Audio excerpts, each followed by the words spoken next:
عنده إلا بإذنه يعلم ما بين أيديهم وما خلفهم ولا يحيطون بشيء من علمه إلا بما شاء وسع كرسيه السماوات والأرض ولا يؤوده حفظهما وهو العلي العظيم।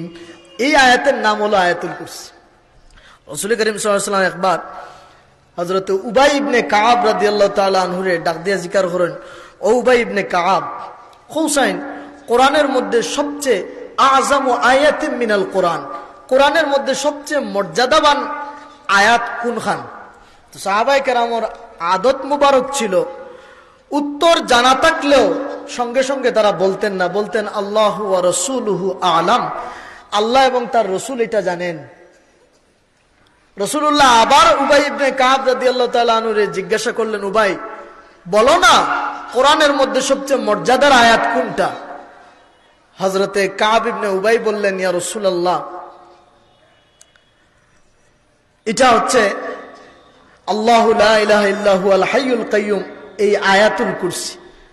নবীজি তখন নবীজির ডান হাত মুবারক দিয়ে হযরতে উবাই ইবনে কাবের সিনার মধ্যে এইভাবে আস্তে আস্তে আঘাত করে বললেন, শাব্বাশ উবাই ইবনে কাব, আল্লাহ তোমার ইলম তোমার জন্য আনন্দদায়ক বানিয়ে দেন, অর্থাৎ তোমার ইলম তোমার জন্য সফল কাম হয়ে যাক, বলেন সুবহানাল্লাহ।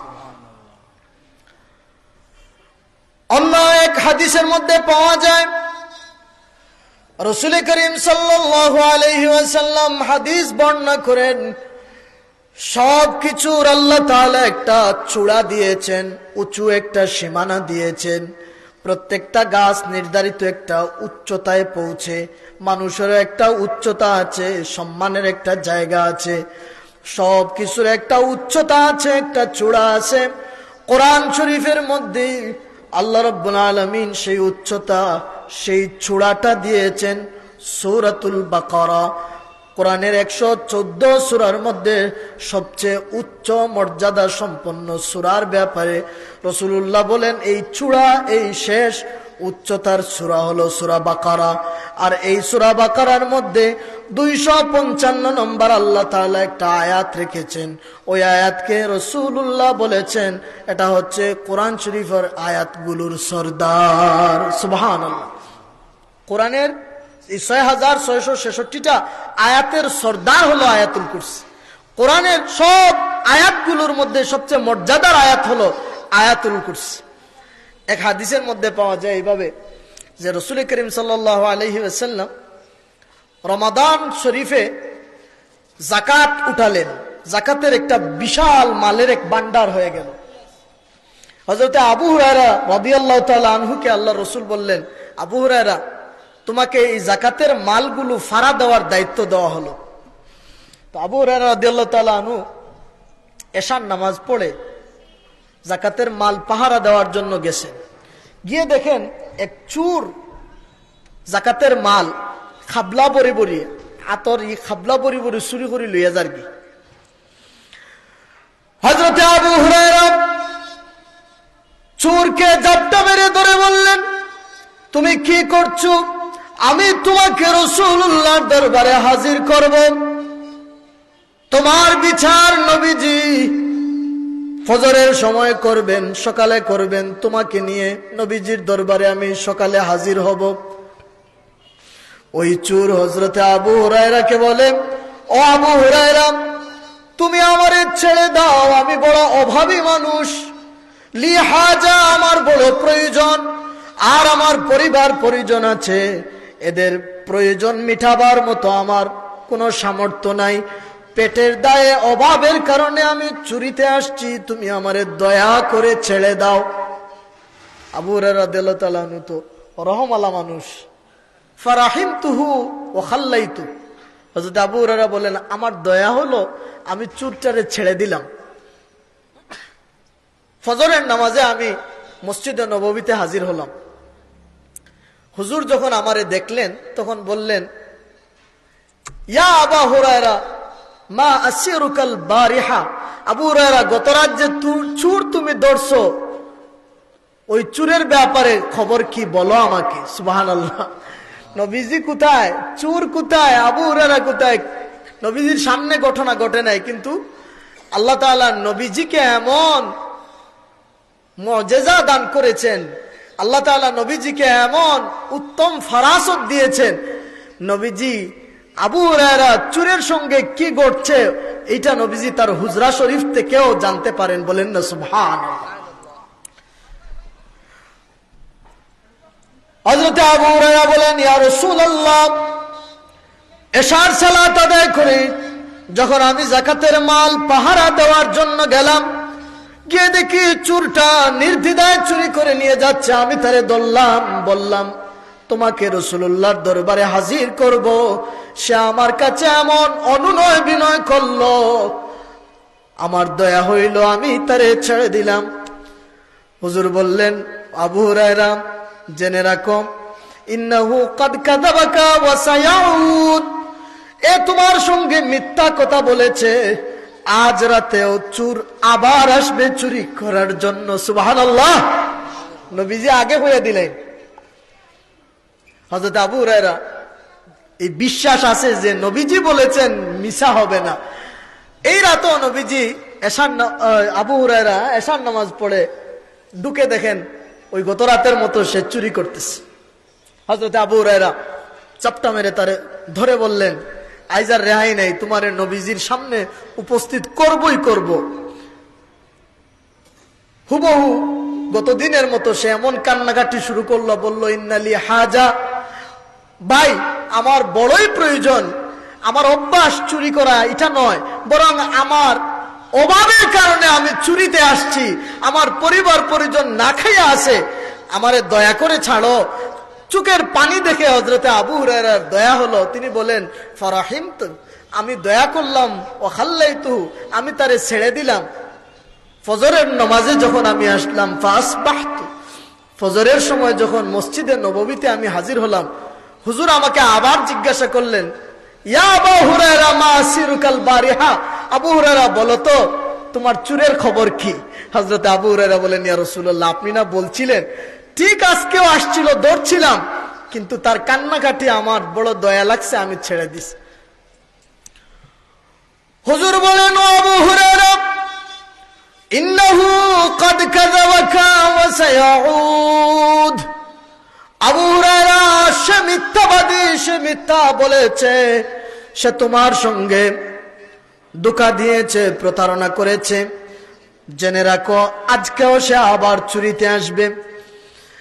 আবু হুরায়রা রাদিয়াল্লাহু তাআলা আনহু এশার সালাত আদায় করে যাকাতের মাল পাহারা দেওয়ার জন্য যখন গেলেন, গিয়ে দেখলেন গত 2 রাতের মতো চোরটা আবারও চুরি করছে।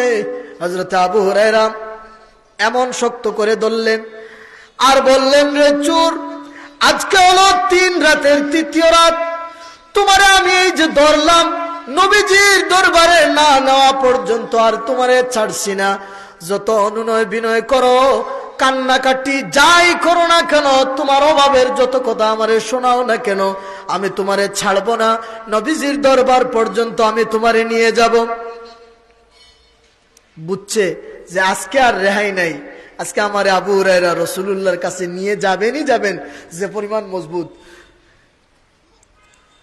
চিন্তা করলো, তাইলে ছুটা যায় কেমনে? বলতেছে, আবু হুরায়রা, তুমি যদি আমারে ছাড়ো, তাইলে আমি তোমার এমন একটা আমল শিখাইবো, যে আমলের কারণে তুমি রাত্রে যখন ইজা আওয়াইতা ইলা ফিরাশিক, তুমি যখন তোমার বিছানায় আসবে আর এই আমলটা করবে, সারা রাত তুমি আল্লাহর নিরাপত্তায় থাকবে। কোনো জিন, কোনো দুশমন, কোনো চোর, কোনো ডাকাত তোমার ঘরে ঢুকতে পারবে না, তোমাকে ডিস্টার্ব করতে পারবে না। তোমার হেফাজতের দায়িত্ব দিয়ে আল্লাহ একটা ফেরেশতা তোমার মাথার কাছে সারা রাতের জন্য নিযুক্ত করে দেবেন। এই আমলটা আমি তোমারে শিখিয়ে দেব, তুমি যদি আমারে ছাড়ো। সুবহানাল্লাহ বলেন। আবু হুরায়রা রাদিয়াল্লাহু তাআলা আনহু, তিনি তো সাহাবী, সাহাবায়ে কেরাম আমলের প্রতি এত আগ্রহী ছিলেন, চিন্তা করলেন যে একটা আমল যদি শিখা যায় তাহলে ছেড়ে দিলাম। বললেন, কি বলো? সে বলল, বিছানায় যাওয়ার পরে তুমি যদি আয়াতুল কুরসি একবার তিলাওয়াত করতে পারো রে আবু হুরায়রা, ওই আয়াতুল কুরসি তিলাওয়াত করে তুমি যদি ঘুমিয়ে যাও, আয়াতুল কুরসির তিলাওয়াতের ইজ্জতে আল্লাহ তাআলা একজন ফেরেশতাকে তোমার জন্য মুকাররর করে দিবেন, ঠিক করে দিবেন। তিনি তোমার মাথার কাছে সারা রাত দাঁড়িয়ে থাকবেন, যতক্ষণ না তুমি ঘুম থেকে জাগ্রত হয়েছো। পুরা রাত তোমারে পাহারা দেবেন, তোমার ধন দৌলত পাহারা দেবেন, তোমার জান পাহারা দেবেন। তোমার ঘরে কাউকে ঢুকতে দেবেন না, কোন দুশমন তোমার উপর আসর করতে দেবেন না, জিন তোমার কাছে আসতে পারবে না। এমনকি তোমার করিব, তোমার আকরিবা, তোমার ডান বাম সামন পিছনের 40 বাড়ি পর্যন্ত আল্লাহ তাআলা সমস্ত ধরনের আপদ বিপদ আগুন থেকে আল্লাহ সারা রাত হেফাজতে রাখবেন। বলেন সুবহানাল্লাহ। আবু হুরায়রা ছেড়ে দিলেন। রাসূলুল্লাহর খেদমতে গিয়ে হাজির হইতে রাসূলুল্লাহ আবার জিজ্ঞেস করলেন, আবু হুরায়রা রাতের খবরটা আমারে বলো। আবু হুরায়রা বলেন, ইয়া রাসূলুল্লাহ আজকেও আসছিল, দৌড়ছিলাম শক্ত করে, আপনার কাছে নিয়েই আসতাম, কিন্তু আমার এমন একটা আমলের কথা বলছে, আমলের লোভে পড়ে আমি ছেড়ে দিস। হুজুর বললেন, কি? হযরত আবু হুরায়রা বিস্তারিত বললেন। রাসূলুল্লাহ বললেন, সে সত্য বলেছে, তবে ইন্নাহু কাযুব, সে তোমারে যা বলছে আমল যেটা শিখাইছে এটা সত্য, কিন্তু মানুষটা মিথ্যাবাদী, দারুণ মিথ্যাবাদী। যাকা শয়তান, এটা ছিল শয়তান, এটা এসেছিল রাত্রে যাতে তুমি নফল ইবাদত না করতে পারো, এজন্য তোমারে এই তার সঙ্গে একটা কথাবার্তার মধ্যে ফেলে দিয়ে রাতে তোমার নফল ইবাদত নষ্ট করার জন্য এসেছিল। বলেন না নাউজুবিল্লাহ। তাহলে আমল ঠিক আছে, কিন্তু আমল শিখাইছে যে একে মিথ্যাবাদী শয়তান। রাসূলুল্লাহ এটা তাসদীক করার কারণে এই আমলটা আমাদের জন্য জায়েজ হয়ে গেছে। আমরাও যদি এই আমল করে ঘুমাই তাহলে সারা রাত আল্লাহর জিম্মায় থাকবো, নিরাপদ থাকবো, চোর থেকে নিরাপদ থাকবো, আগুন থেকে নিরাপদ থাকবো, জাদুটোনা থেকে নিরাপদ থাকবো, সব ধরনের কুমন্ত্রণা ওয়াসওয়াসা থেকে আমরা নিরাপদ থাকবো। আল্লাহ আমাদেরকে আমল করার তৌফিক দিন, বলুন আমিন। কি আমল? কোন সময়? ঘুমাইবার সময়। বিছনার যে সময় ঘুমাইবার লাগি যাইবাম, ওই সময় যদি আয়াতুল কুরসি পড়েন। হাজিরিন কেরাম, রব্বুল আলামিন আয়াতুল কুরসির মধ্যে ঘোষণা দিচ্ছেন, লা তাখুযুহু সিনাতুন ওয়ালা নাওম। আল্লাহ রাব্বুল আলামিন এমন এক জাত, এমন এক মহান রব, তার ঘুমও আসে না, তন্দ্রাও আসে না। ঘুম কি জিনিস আর তন্দ্রা কি জিনিস? ঘুম তিন জাত, একটা হইল সেনা, একটা হইল নোয়াস, একটা হইল নাওম। নোয়াস এটা হইল দেখবা ঘুম আইবার আগে মাথা একটু বার হয়ে যায়, ওই নিসাব ও মাথা যে সময় বার হয়, আরবিতে এটা রেখে নোয়াস। এরপরে ঘুম আস্তে আস্তে দেখবা আপনার চকুর মাঝে আস্তে আস্তে আপনি 19-20 খোড্ডা চোখ মুজরা খুলডা, এটা রেখে সিনা, তন্দ্রা, আমরা হই টিফানি। আর এর বাদে হইল নাউম। নাউম হইল গিয়ে আপনার চৌকও ঘুমাই যায়, আপনার দিলও ঘুমাই যায়। আল্লাহ রাব্বুল আলামিন আয়াতুল কুরসির মধ্যে তার নিজের পরিচয় দিতে গিয়ে রব্বুল আলামিন বলেন, লা তাখুযুহু সিনাতুন ওয়ালা নাওম, আমারে ঘুমেও ধরে না, আমারে তন্দ্রাও স্পর্শ করে না। এই কথাটা শোনার পর কলিমুল্লাহ হযরতে মূসা আলাইহিস সালামের দিলের মধ্যে আসলো যে আল্লাহ না ঘুমাইয়া কেমনে থাকেন? আপনি 3 দিন না ঘুমাইয়া, একবারে না ঘুমাইয়া 3 দিন থাকলে আপনারে পাগল দেখা যাইব, আমারে পাগলের লাগান দেখা যাইব। ঘুম আমরার লাগে ওলা দরকারি জিনিস। হাসানা নিসাব হযরতে মূসা আলাইহিস সালাম আল্লাহর এই আয়াত যখন শুনলেন যে আল্লাহর ঘুমও নাই তন্দ্রাও নাই, নবী মূসার অন্তরের মধ্যে আসলো, হায় হায় এটা কেমনে সম্ভব? মুখ দিয়ে বলেন নাই, অন্তরের মধ্যে আসছে আল্লাহ কেমনে না ঘুমাইয়া থাকে। আল্লাহ তাআলা জিবরাইল আমিন আলাইহিস সালামকে পাঠাইয়া দিলেন 2টা কাচের বোতল দিয়া, যাও আমার কলিমুল্লাহ মূসার কাছে চলে যাও, আমার মূসার 2 হাতের মধ্যে 2টা কাচের বোতল ধরাইয়া দিয়া বলো, তুমি ফিরে না আসার আগ পর্যন্ত তিনি যেন বসেন না, যেন বিছানায় শুয়েন না, কোথাও তিনি যেন না যে জায়গায় দাঁড়িয়ে থাকেন। জিবরাইল আমিন হযরতে মুসার ডান হাতে একটা, বাম হাতে একটা, দুইটা বোতল, কাঁচের দুইটা বোতল ধরাইয়া দিয়া বললেন যে দাঁড়াইয়া থাক। মুসা আলাইহিস সালাম দুই বোতল নিয়ে দাঁড়াইয়া আছে।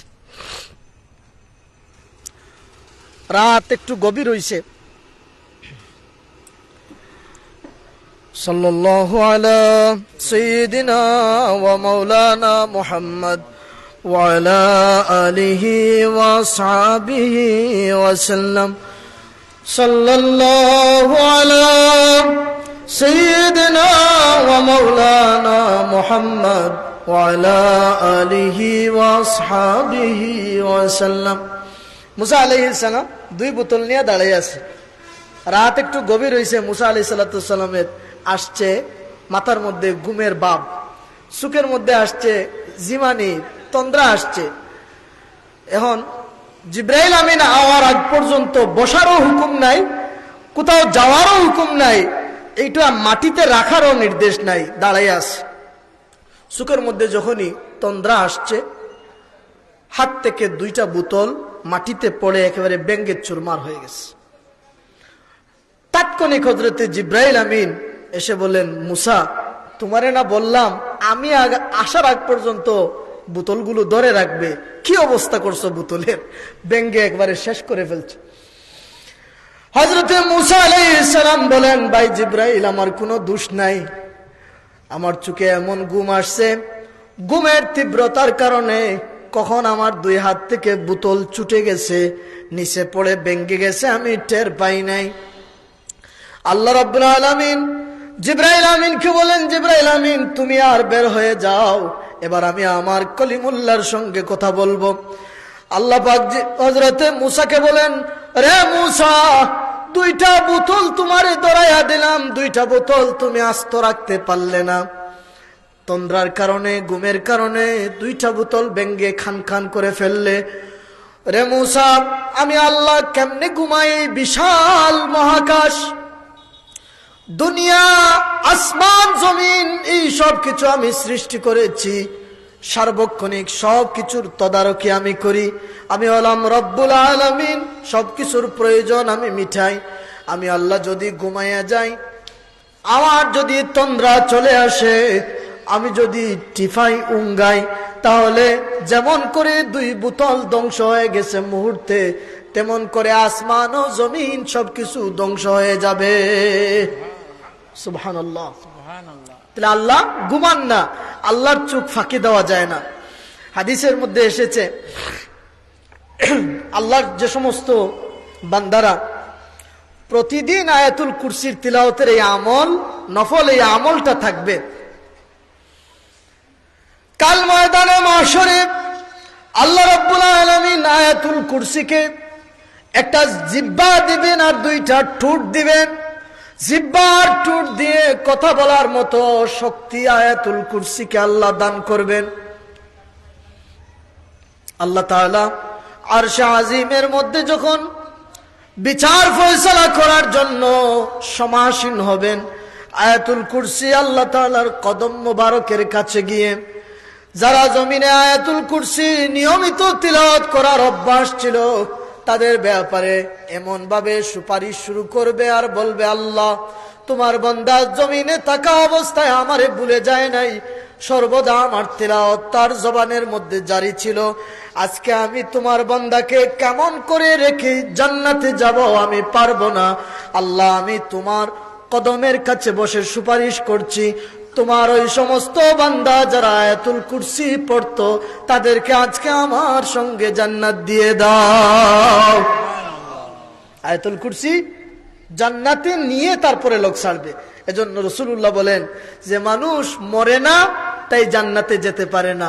আয়াতুল কুরসি যদি 5 ওয়াক্ত ফরজ নামাজের সালাম ফিরানোর পরে আপনি তিলাওয়াত করার অভ্যাস করতে পারেন, তাহলে মরার সঙ্গে সঙ্গেই আল্লাহর জান্নাত। সুবহানাল্লাহ বলেন। হাজিরিন কেরাম, ওই যে বলছিলাম আউলিয়া কেরামগণ এক একজন এক এক ইবাদত দিয়ে আল্লাহর নৈকট্য লাভ করেছেন। খাদিমানি সাহেব কোরআনের ইজ্জতে, কোরআনের সংস্পর্শে এইভাবে মর্যাদাবান হয়েছেন।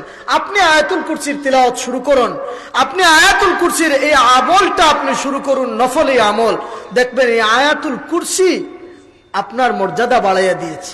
সুবহানাল্লাহ বলবেন না? হাদিসের মধ্যে এসেছে,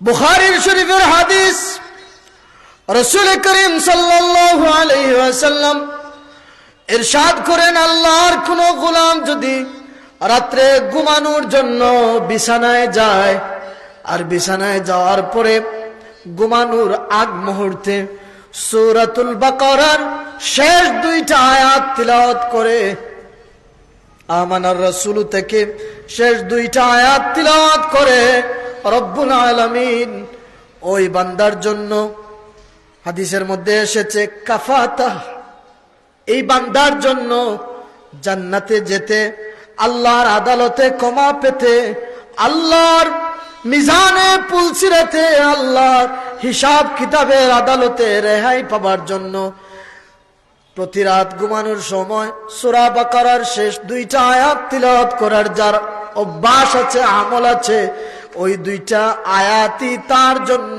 নাজাতের হিসাবে যথেষ্ট হয়ে যাবে। সুবহানাল্লাহ।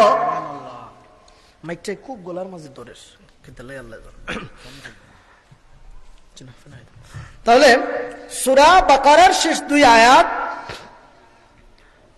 একজন মানুষের নাজাতর লাগি, একজন মানুষের মুক্তির লাগি যথেষ্ট। আরেকটা আমলের কথা হই, এটা খুব কঠিন আমল নাই। কয়েক গরিব সাহাবী রাসূলুল্লাহর খেদমতে আসলেন, এসে বললেন, ইয়া রাসূলুল্লাহ, ধনী সাহাবী যারা, তারা তো আমাদের মতো সালাতও আদায় করতেছে, সিয়াম তথা রোজাও রাখতেছে, কিন্তু তারা যাকাত দেয়, হজ করে, দান সদকা করে, 3 আমল তারা আমাদের চাইতে বেশি করে, আর আমরা 2 আমল করি, এটা তারাও করে আমরাও করি, সুতরাং তারা তো আমাদের চাইতে এগিয়ে গেল আল্লাহর কাছে, আমরা পিছনে পড়ে গেলাম গরিব হওয়ার কারণে। আমরাও মনে মনে আছেন যে ধনী যারা এরা দান করতে পারে, সদকা দিতে পারে, হজ যাইতে পারে, আর আমরা গরিব যারা পারলাম না।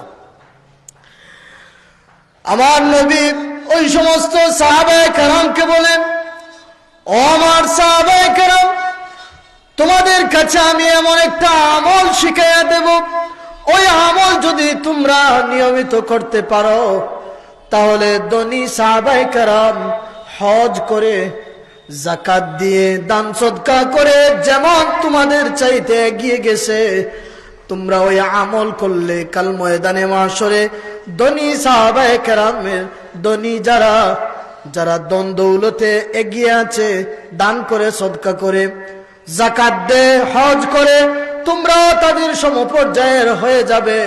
আমলটা হলো, যদি তোমরা 5 ওয়াক্ত ফরজ নামাজের পরে সুবহানাল্লাহ 33 বার, আলহামদুলিল্লাহ 33 বার, আর আল্লাহু আকবার 33 বার অথবা 34 বার তোমরা পড়তে পারো, তাহলে যারা দান করবে, সদকা করবে, যাকাত দিবে আর হজ করবে, দনের কারণে এগিয়ে যাবে। গরিব যারা এই আমল করার কারণে তারাও ধনীদের সমপর্যায়ের হয়ে কাল ময়দানে মাশরে আল্লাহর সামনে উঠবে। বলেন সুবহানাল্লাহ। আমল কিটা কঠিন নেই। সুবহানাল্লাহ কয়বার? 33 বার। আলহামদুলিল্লাহ 33 বার। আল্লাহু আকবার 34 বার অথবা 33 বার। কেউ কইছেন লা ইলাহা ইল্লাল্লাহ ওয়াহদাহু লা শারীকা লা লাহুল মুলকু ওয়া লাহুল হামদু ইউহয়ী ওয়া ইউমীতু ওয়া হুয়া আলা কুল্লি শাইইন কাদির। সুবহানাল্লাহ 33 বার, আলহামদুলিল্লাহ 33 বার, আল্লাহু আকবার 33 বার ফড়িয়া আর একবার ও যে তাসবিহ হইলাম, ও তাসবিহ ফড়িয়া যদি কেউ ফুরাইলে তারে ও মর্যাদা দেওয়া হইব। হযরতে ফাতিমাতুজ জোহরা রাসূলুল্লাহর মেয়ে আল্লাহর হাবিবের কাছে গিয়ে একদিন কইন, ইয়া রাসূলুল্লাহ, আপনি আমার একজন দাসী বান্দি দেউকা, আমার খেদমতর লাগি, আমার খামোশ হাত দেওয়ার লাগি।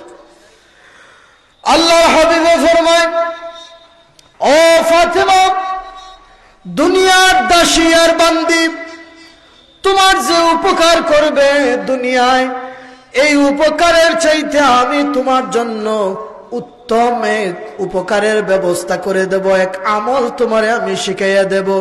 যদি ওই আমল তুমি করতে পারো রে ফাতেমা, দুনিয়ার তুচ্ছ দাসী বান্দির চাইতে আল্লাহ তাআলা জান্নাতের মধ্যে তোমাকে খেদমত করার জন্য এর চেয়ে উত্তম দাসী বান্দি দান করবেন। হযরত ফাতেমা বললেন, ইয়া রাসূলুল্লাহ, সেটা কি? হুজুর বললেন, ফাতেমা, তুমি যদি এইভাবে প্রত্যেক ফরজ নামাজের পরে 33 বার সুবহানাল্লাহ, 33 বার আলহামদুলিল্লাহ, 33 বার আল্লাহু আকবারের এই তসবিহ পড়তে পারো, সেই দিন থেকে এই তসবিহর নাম হয়ে গেল তসবিহ, জানেননি, তসবিহ ফাতেমি। এই তসবিহর নাম কি? তসবিহ ফাতেমি। এই তসবিহটা যদি কেউ আমল করতে পারে, জান্নাতে আল্লাহ তাআলা তার খেদমতের জন্য দাসী বান্দি জান্নাতের হুর পরি নিযুক্ত করবেন। হাজিরে কেরাম, আরো কিছু নফল ইবাদতের কথা খুব সংক্ষেপে বলি। সেটা হলো, আমরা যারা মনে করি যে আমরা রে মনে হয় আল্লাহ মায়া করেন না, আমরা রে মনে হয় আল্লাহ বালা ফাইন না, কিন্তু আমরা রে যে আল্লাহ কি পরিমাণ বালা ফাইন, একটা উদাহরণ দিই। দুনিয়ায় এখন মুসলমানের সংখ্যা প্রায় 200 কোটি। আচ্ছা, 200 কোটি মুসলমান সবাই কি কোরআন শরীফের তিলাওয়াত করতে পারে? সবাই কি কোরআন শরীফের তিলাওয়াত জানে? মাতুন না, জানে না। এখন যে কোরআন শরীফের তিলাওয়াত জানে না, একই কোরআন শরীফ খতম করতে পারবে?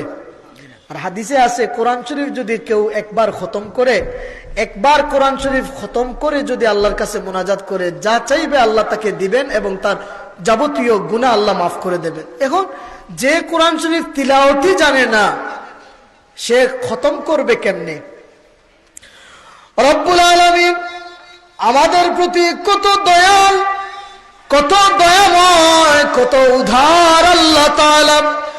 আল্লাহ পাক জানিয়ে দিলেন, রাসূলুল্লাহ সাল্লাল্লাহু আলাইহি ওয়াসাল্লামকে আল্লাহ নির্দেশ দিলেন, ও আমার হাবিব, জানায়া দেও, কোরআনে কারীমের মধ্যে আমি একটা সূরা তুলে দিলাম, সূরাতুল ইখলাস। আমার যদি বান্দা বান্দিরা ইখলাসের সহিত, মহব্বতের সহিত যদি সূরা ইখলাস একবার তিলাওয়াত করে, তাহলে 10 পারা তিলাওয়াতের আমলটা, 10 পারা তিলাওয়াতের সওয়াব আমি তার আমলনামায় তুলে দেব। একবার তিলাওয়াত করলে 10 পারার সওয়াব, 2 বার তিলাওয়াত করলে 20 পারার সওয়াব, 3 বার তিলাওয়াত করলে 1 খতমের সওয়াব। বলেন না সুবহানাল্লাহ।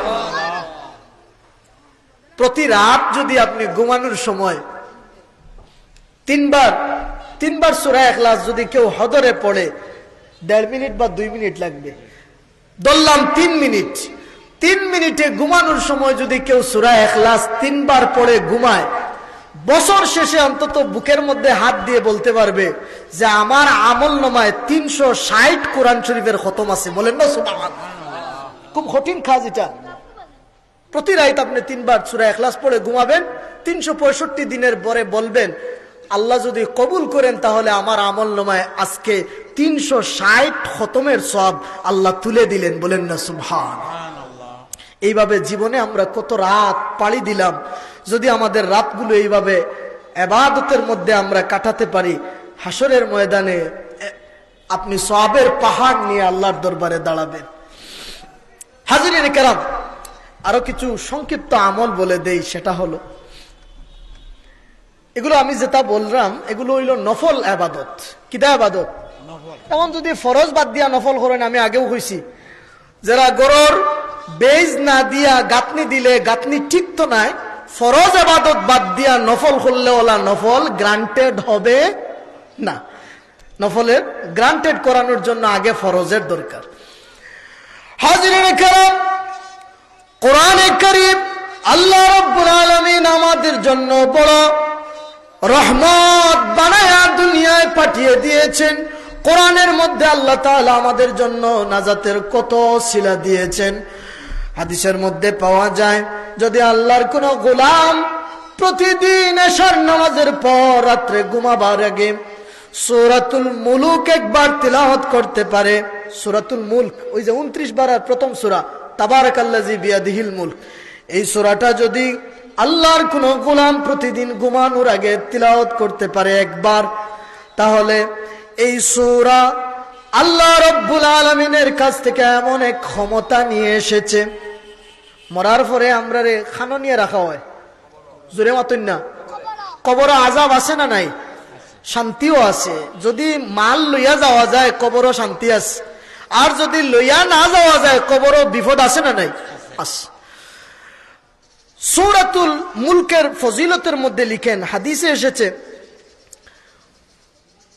ইমানদার যিনি সূরাতুল মুলক নিয়মিত তিলাওয়াত করার অভ্যাস আছে, রাত্রে ঘুমানোর আগে কবরে যখন তাকে রাখা হবে, আযাবের ফেরেশতা যখন কবরে আসবেন, আযাবের ফেরেশতা কবরে আসার আগে সূরাতুল মুলক একজন সত্তার বেশে, একজন প্রাণীর বেশে কবরের মধ্যে উপস্থিত হয়ে যাবে।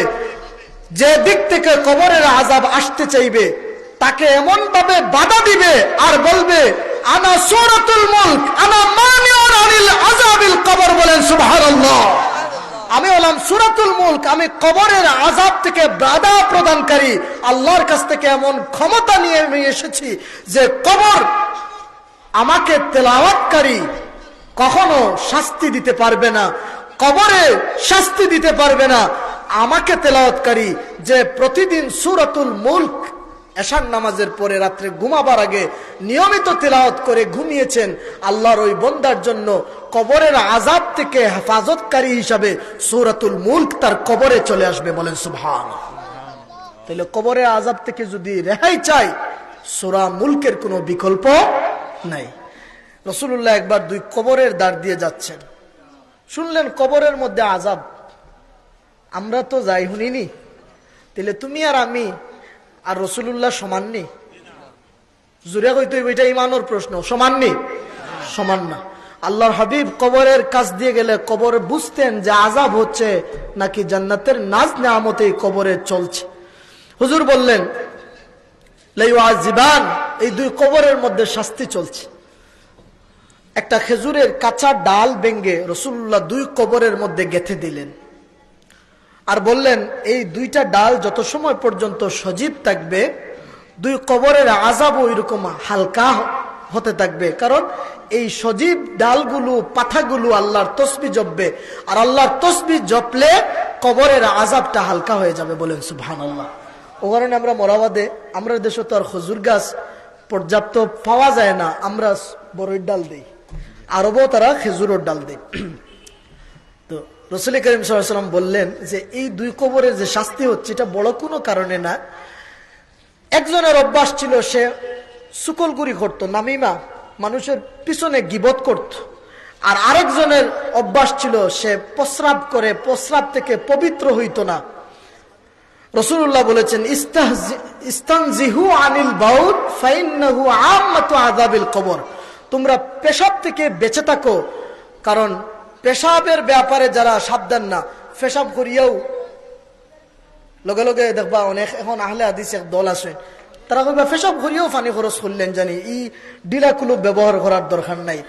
ডিলা কুলুপটা হইল তাজকিয়া, এটা হইল গিয়া তাকওয়ার নিদর্শন, যে আপনার পেশাবের জন্য কোনো কাতরা আপনার কাপড়ে না লাগে, এজন্য আপনি একটু সময় হাঁটাহাঁটি করলেন, যখন আপনি নিশ্চিত হয়ে গেলেন যে আমার আর প্রস্রাব কাপড়ে লাগবে না, তখন আপনি পানি দিয়ে ইস্তেঞ্জা করে ফেললেন, এটা আপনার জন্য তাকওয়া। কিন্তু কেউ যদি পেশাব করেই পানি দিয়ে দৌত করে নেয়, ফতোয়া অনুযায়ী তার পবিত্রতা হাসিল হয়ে গেছে, কিন্তু তাকওয়া হয় নাই। তাকওয়া হলো ইস্তেঞ্জা মাটি দিয়ে বা ডিলা দিয়ে তারপরে পানি দিয়ে দৌত করা। তাহলে কবরের আযাব থেকে বাঁচার জন্য আরেকটা উত্তম আমল হলো যে আপনি প্রস্রাব থেকে নিজে খুব সাবধান থাকতে হবে, যাতে আপনার গায়ের মধ্যে, আপনার কাপড়ের মধ্যে, আপনার পোশাকের মধ্যে যেন প্রস্রাব না লাগে। যদি এই প্রস্রাব থেকে আপনি হেফাজত থাকতে পারেন, বাঁচতে পারেন, আল্লাহ তাআলা আপনাকে কবরের আযাব থেকে বাঁচাইয়া দিবেন। বলেন সুবহানাল্লাহ। হাজিরিনে কেরাম, এটা একটা আমল। আরেকটা আমল হলো, আমাদের এই দুনিয়ায় চলতে গেলে শত্রুর কোনো অভাব নাই, আছে? এখন তো জাদু এত সহজ হয়ে গেছে, ব্ল্যাক ম্যাজিক এত সহজ হয়ে গেছে। আল্লাহ তাআলা কোরআনে আমাদেরকে দুইটা সূরা দিছেন, আর ওই সূরার নাম আল্লাহ লিখেছেন মুআউযাতাইন।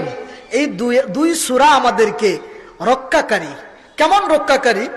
কেউ যদি মাগরিবের নামাজের পরে